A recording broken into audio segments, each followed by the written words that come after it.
ยานมุนอุยปุยอยู่เด้อมือแลงตอนเศร้าเขาแต่งคำลงส่งโตเบาสาคิดไว้ล่วงหน้าผ้าปูต้องเป็นสีขาวเตียงอ่อนยาวๆอ่อนเธอหนาวเขาต้องกอดกันบ่เหลือแท้ๆแสงไฟดับลง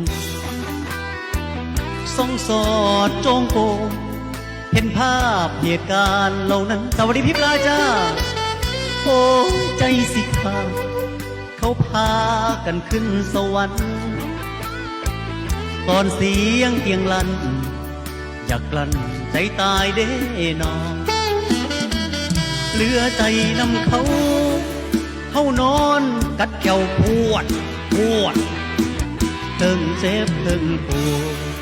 ตอนเขาโซโลเขาหอมมีแห้งโลดสู้ผู้สิตายคือเขาหูบอกอดกันเคลียร์คลอคิดพอแล้วสั่งบ่เหลือแท้ๆแล้วเด้อมือแลงเขาพากันมีแห้ง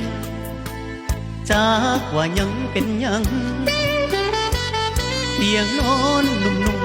ๆคงยับอยู่ยี่เทพังเฮาน้องอยากห้องดังๆไปให้เขาฟังมีแห้งโลด